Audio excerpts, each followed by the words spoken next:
So what is minerals?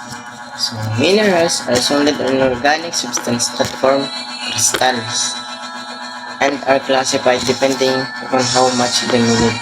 So in other words, ang mineral ay mga matitigas mula nasangkap mula sa ating kalikasan tulad ng gulay, prutas,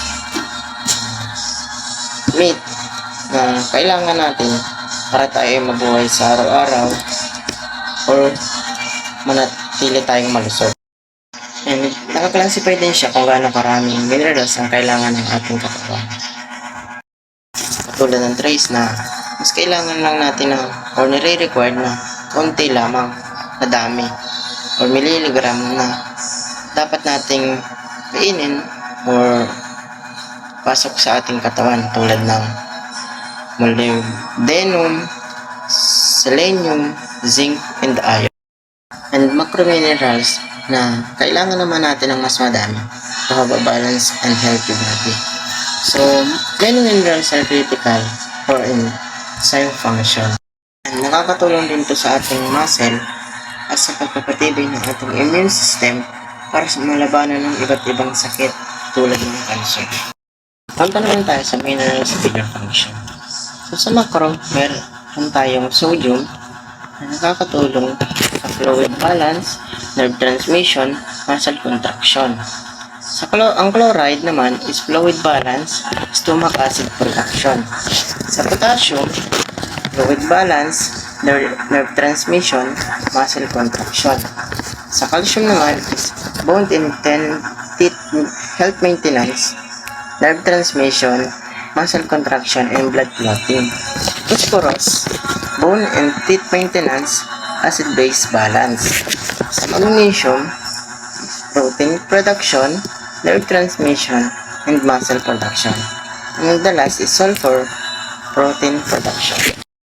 And ito rin yung source of energy natin, kaya tayo nakakagawa ng mga gawain natin sa araw-araw at mapanatili tayong malusog at maging naman tayo sa tricks na mas kailangan natin naman ng mas kaunti na dami. Iron is nakakatulong siya sa various oxygen. So ang iron is nakakatulong sa pagperes ng oxygen, assist in energy production, and ang zinc to is protein and DNA production, bone healing sa ating growth and immune system.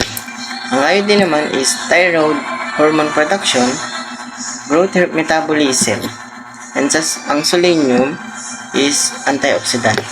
Ang copper naman is coenzyme and ion metabolism. Sa manganese, coenzyme. Sa fluoride, bone and teeth maintenance and tooth decay prevention. Ang chromium naman is assist insulin and glucose metabolism. And the rest is molybdenum to sa ating coenzyme. So, in a highlights, ang minerals ay ang mga pangunahing kailangan ng ating katawan para tayo mabuhay. And ito rin yung source of energy natin, kaya tayo nakakagawa ng mga gawain natin sa araw-araw at magkaroon tayo ng balance and healthy na katawan. Hello everyone, my name is Krisha LV Magana and I will be discussing about vitamins. So, what are vitamins? Vitamins are organic substances that are necessary to help regulate bodily functions. They assist with growth, repair, and the production of energy.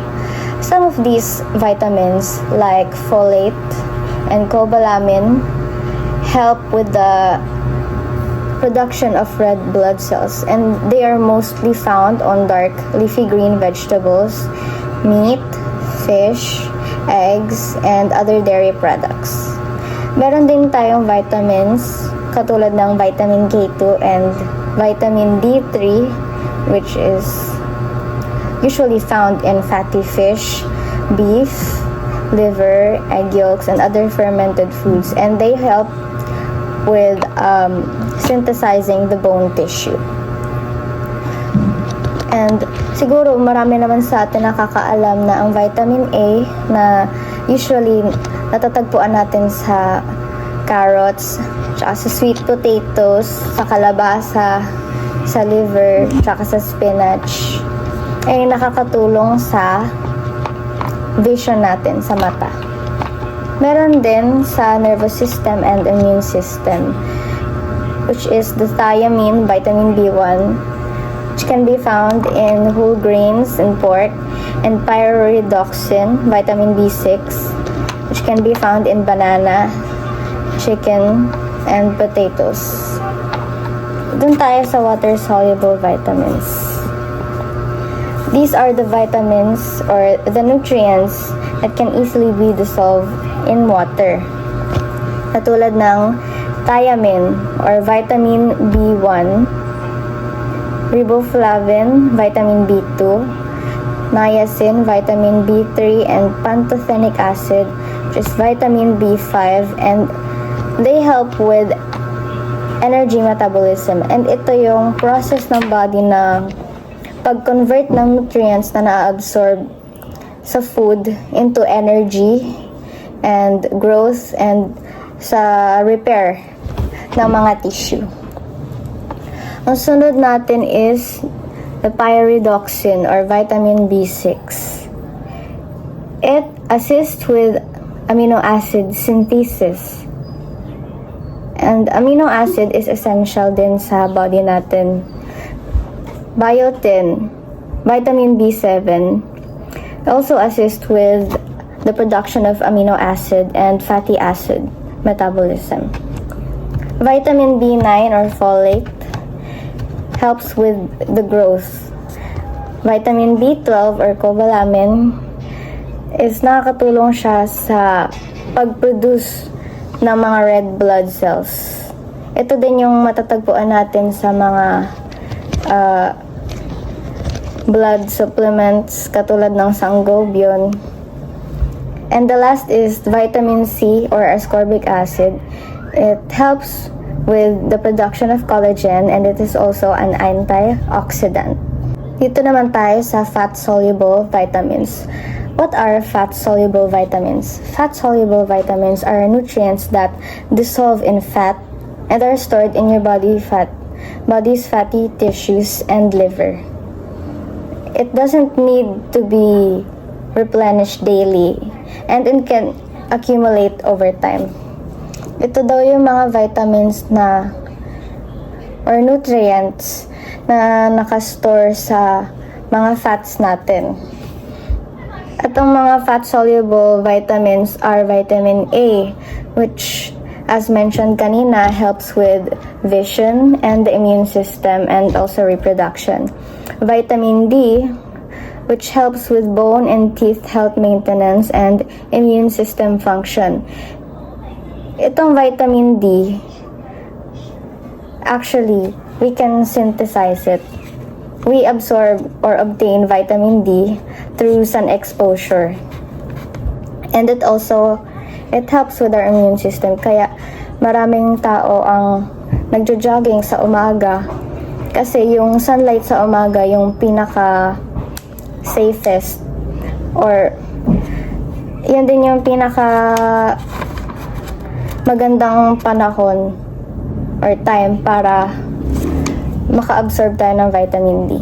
And the vitamin E, which is mostly found sa mga beauty products or mga skincare, katulad ng mga facial serum, it helps with antioxidant and cell membrane protection.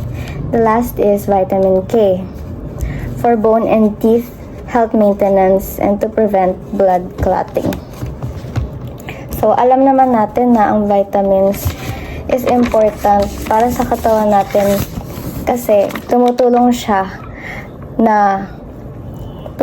sa katawan na ma-regulate yung mga function natin, lalo na ang immune system. Importante ang may malakas na immune system kasi kung may mahina kang immune system, kahit simpleng bagay yung mga gawin mo, tapos mapapagod ka agad, maririsk yung health mo.